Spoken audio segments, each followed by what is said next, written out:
The New York Giants have got their man. I mean, I think they've got their man at least for this season. I don't know what they're going to do in the draft. Are they going to take a quarterback still? But the New York Giants have a replacement for Daniel Jones. You know who that is, Nick? That is Jameis Winston. He has signed a 2-year deal for $8 million. Okay. Man, I wish that if the Dolphins hadn't signed Zach Wilson, I'd be asking for the Dolphins to sign Jameis Winston. For that amount of money? And we're back. Rudy is begging for another quarterback to the Dolphins. It took how much? 40 seconds into this segment, and Rudy's already looking for another quarterback for the Miami Dolphins to replace Tua Tagovailoa. So welcome back, everyone, to another edition of Pro Football Corner with Nick. I'm your host, Rudy Rodriguez Showmont. Those of you who are back again, appreciate y'all. Like the video, comment. For those of you who are new, please be sure to like the video, subscribe to the channel, ring the bell as we bring to you more and more NFL content. Jameis Winston has had an interesting career. He went from the guy before Brady. Mm-hmm. He was the guy before Brady who threw 30 picks in the season or whatever it was. Mm-hmm.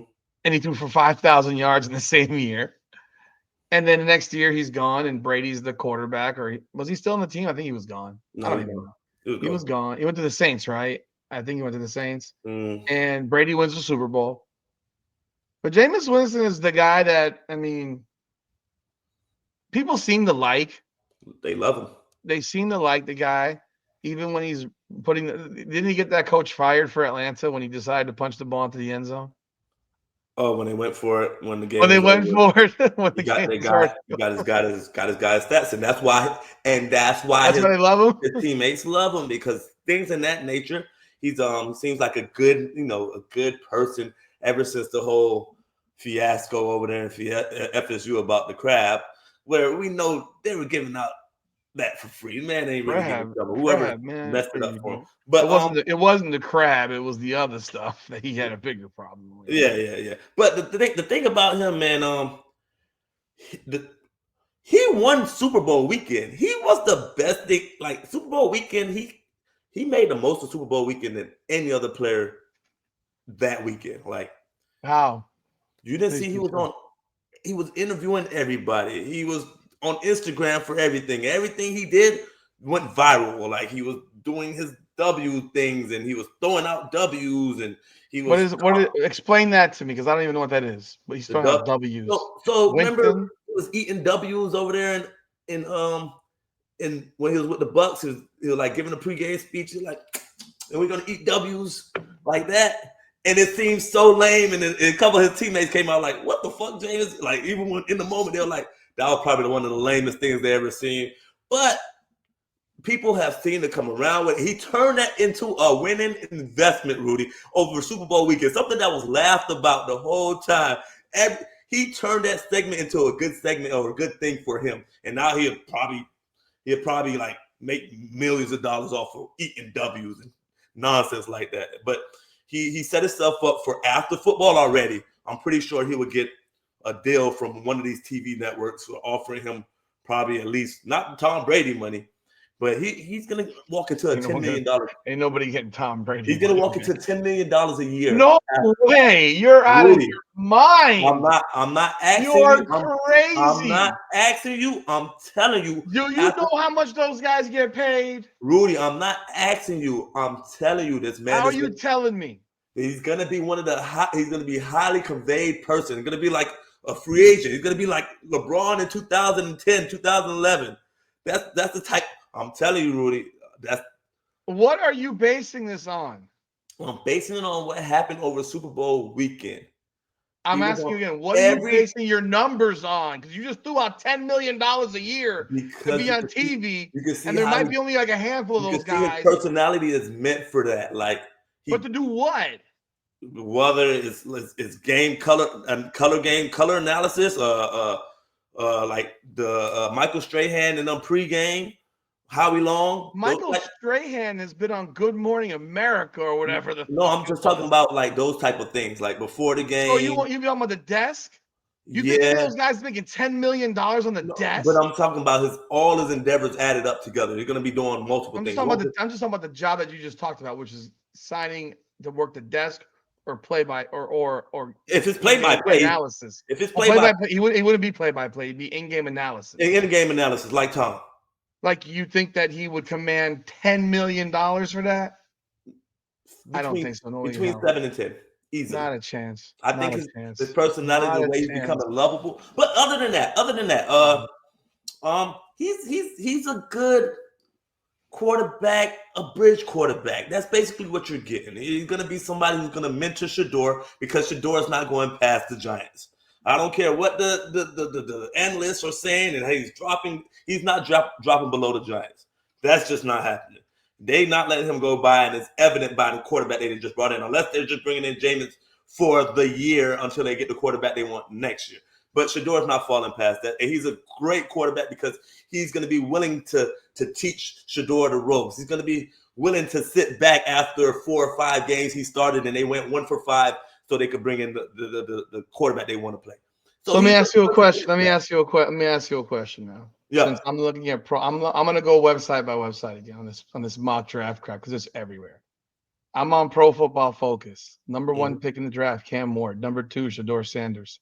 The Giants are the 3rd pick in the draft. I said he won't make it past the Giants. No, I'm asking you then what did the Giants do? They just signed Jameis Winston to be the starting quarterback and don't have a QB to draft. Then you have Jameis play it out, and you might get a quarterback later on, and you'd have to develop him if you really like somebody later on. But I don't know if that's the route you want to go. If that's a pick, you want to make sure it's a for sure pick, unless you just like a guy that's going to fall later on. Dart, I guess. I haven't seen. All right, Yahoo Sports dated today has Shedeur going 3rd to the Giants now. Yeah, so because I won't think he goes to what Cleveland has 2, right? Cleveland's got number 2. So they're in a whole predicament themselves of what they're going to do. So now I'm looking at CBS Sports has Cam Ward going 1, Abdul Carter going 2, and Shedeur going 3. Yeah, he won't get past 3. No way. I'm just looking. Remember, we saw other weird mock drafts a couple weeks ago. It was 21st. It won't happen. So that's what I'm saying. Jameis would be a good person who's going to, instruct, teach, groom the next quarterback along. I don't know how much you want him grooming. He has a great personality. He knows his football. How much would you? Okay, see, here's my concern. Mm-hmm. Here's my concern, and this is just my personality. Jameis Winston was an out there personality when he was at Florida State. Mm-hmm. He's kind of obviously toned it down now. He's a preacher. I don't know if you've seen that. He does a lot of preaching. But I'm just wondering, is he the best person to have someone like Shedeur Sanders? I think he's amazing. He's the best person for that because he's been through what Shedeur is going through. He's been through, being hyped up and being that guy to come in and change the franchise around. He's been through the troubles. He's been through the ups and downs. So he's the perfect person. And he changed it and turned it around to get through to Shedeur and tell him, hey, man, it might not be all cookies and cream, bring it down a little bit. You say cookies and cream? Cookies and cream. That's the best ice cream that's out there. So I'm going to say it ain't going to be all cookies and cream. That's my statement. And, it might be a little bit different. It might just be regular vanilla. So come back down to earth. This is how it's going to go. This is what I went through. And I'm going to tell you some things that you might not understand. But, hey, this is from my vantage point, what I saw and how I dealt with it and how I got better from that. And I didn't have somebody in my ear guiding me, and I'm going to try to guide you and help you along the process, which I don't know how much Shedeur will listen. He might listen to his dad more. Dude, I don't want to buy a Tennessee Titans jersey. Cam Ward? Oh, God. So the thing about Cam Ward, man. I was hoping he'd go to the Raiders, man. He scares me, man. He has a lot of Jameis Winston in him. Yep. Cam Ward is better. First of all, Cam Ward is better than Shedeur Sanders. I didn't say he wasn't. So if he has Jameis Winston in him and he's better than Shedeur Sanders, then where are you putting Shedeur Sanders in? Because you're swearing by him at this point. You're swearing by him. I like Jameis if he threw the ball to his teammates. He has a strong arm. He just don't know. He can't focus and What I don't like about Cam Ward is that he acts too cool. it would drive me crazy watching them play. There was some statements made today in their pro day that they don't know how the hell Miami didn't make it to the playoffs because of all the talent that they had. Like this team was absolutely freaking loaded last year. I mean, it was absolutely loaded. You know, when Alabama is taking your wide receiver in the transfer portal, Rudy, that tells you how good your players are. You believe that, or you believe the team was made by Cam Ward? Because in any other quarterback came there, I believe that Cam Ward was a major part of it, but to sit here and say that the Miami Hurricanes did not have incredible weapons on offense would be disingenuous. Miami's offensive weapons were everywhere. They were loaded on the offense. And they didn't disappoint on offense, though. No, their offense was unreal. And do I think I can tell you this: if Shedeur was the QB for Miami, I think it would have looked exactly the same. Yeah, it would have looked exactly the same. Those weapons were legit. Like you got wide receivers everywhere. Miami's going to have more guys drafted than they've had drafted in a decade. But Cam Ward didn't manipulate that pocket like no other. He was pretty good in the pocket. Cam Ward. No, I know, but what was the biggest problem Shedeur had in Colorado? That no one could block. No one could block. No one could block. But you know what's funny was the year before, no one could block. And then they say, well, the line's much better. And still no one could block. They still had no running game. And they still had no one could block. No one could block.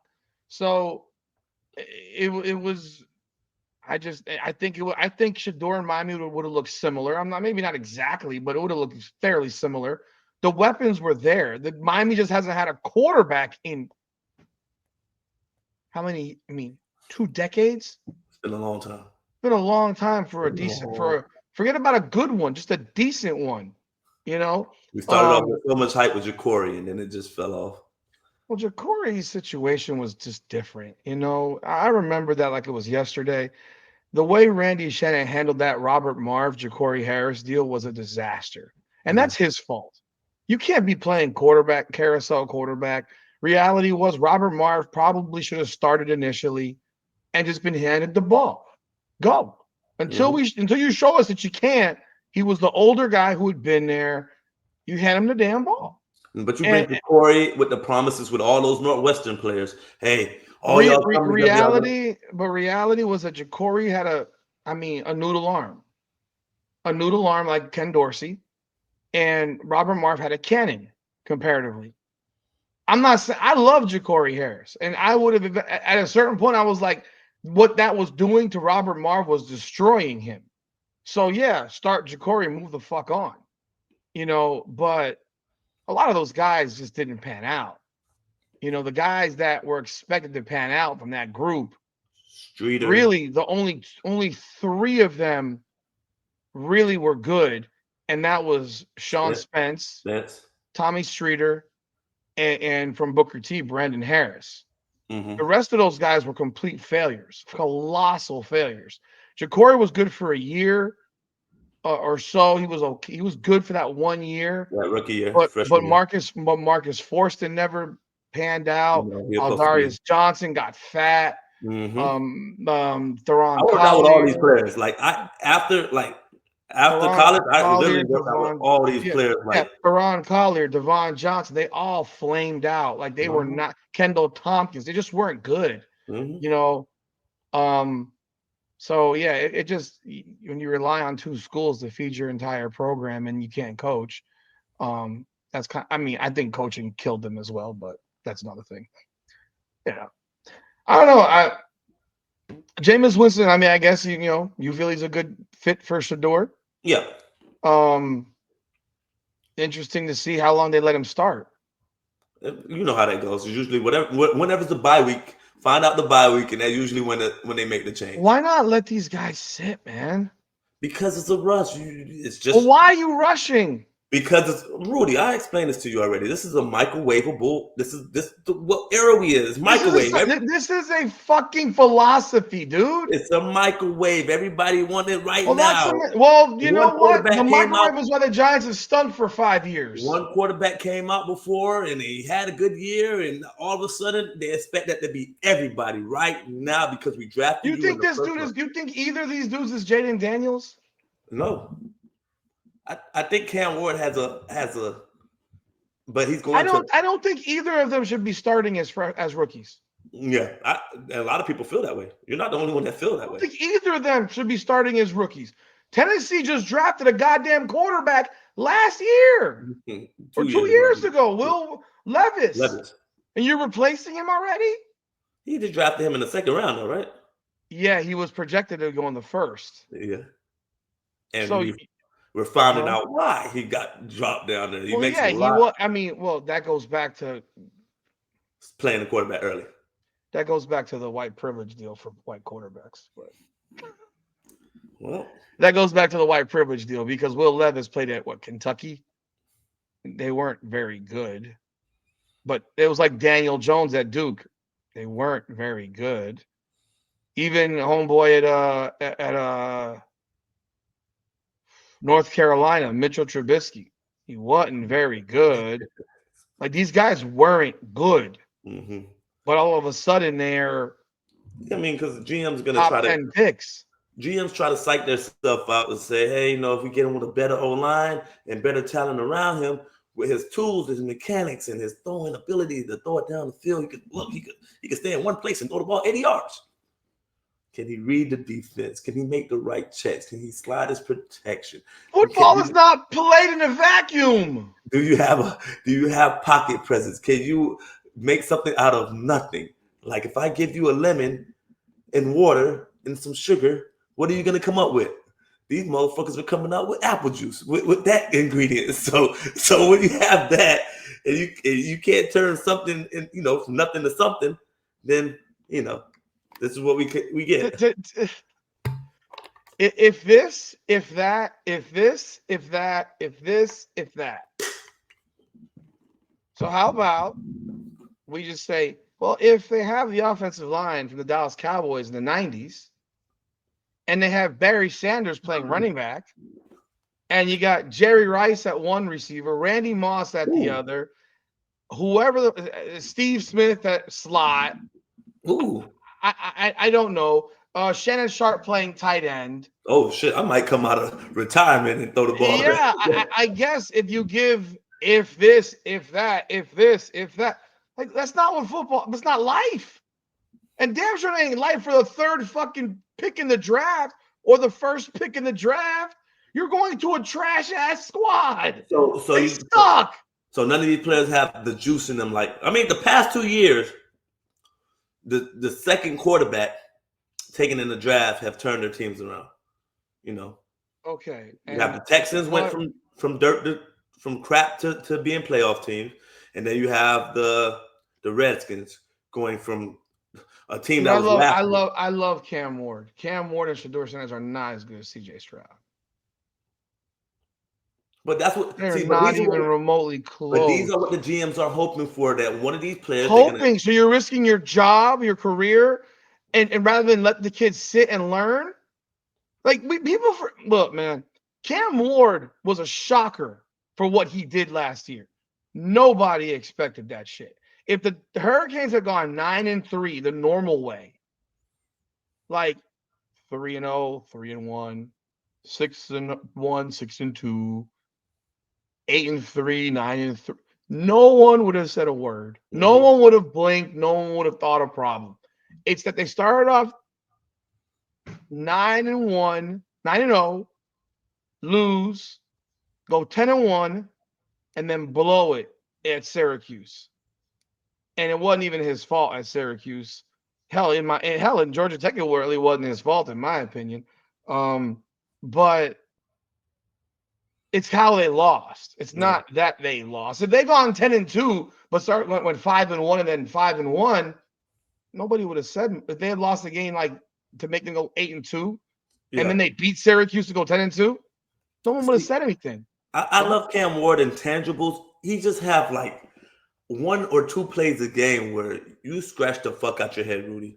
Like that Virginia Tech played back down there going into cross-body throws are ridiculous. When they played Cal, he threw the ball across his body for those cross-body throws that just and he says I'll do it again. And he had another one later on in the season that was like, whoa, but he'll come back the next three possessions and dot you up.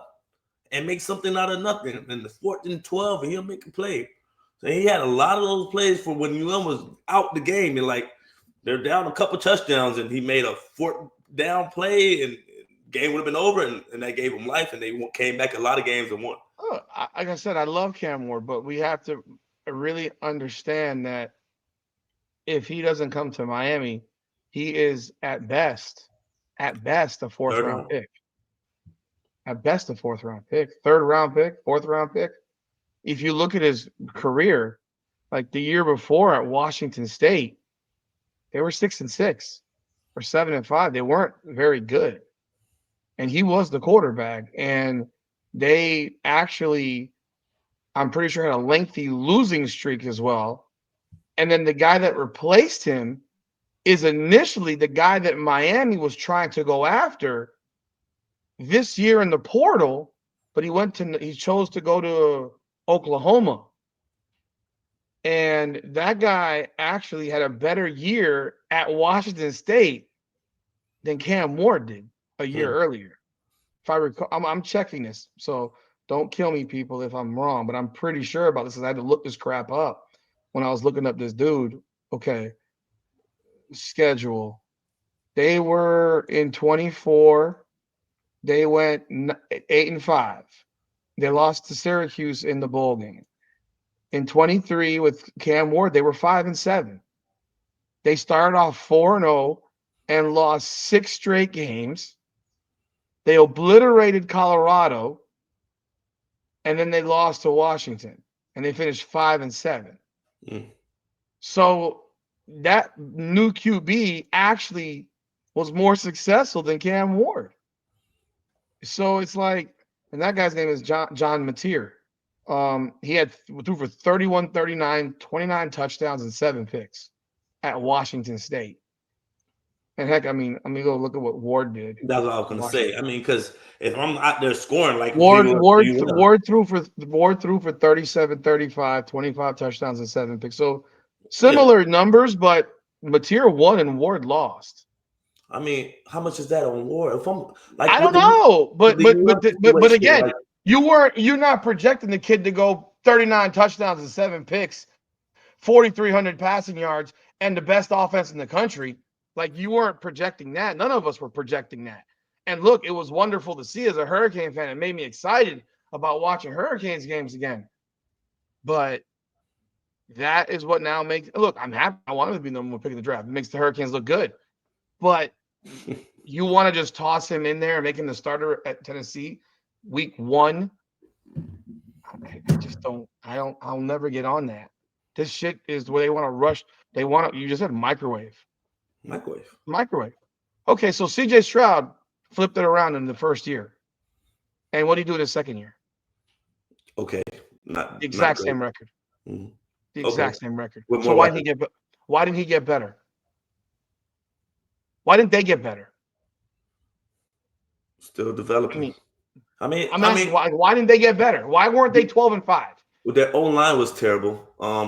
Defensive that's NFL life. That's football life. It shit changes every year. Get a better grasp of how you are as a player, what you like, what's your hots, what you do in certain situations, and can you adjust? You know, usually your second year you thought you figured it all out, so your training was, I'm gonna do this, that, but you didn't understand that those defensive coordinators were figuring things out in the offseason, how to control you. They found out that when you do this, when you wipe your eyes, or you're doing, you're about to throw the ball high, or when you have one foot back and the other foot here, you're gonna hand it off. When you got one foot here and this way, you're gonna throw it. Like little things like that. Defensive coordinators are figuring out the second year, and that might be the reason his play slipped just a little bit.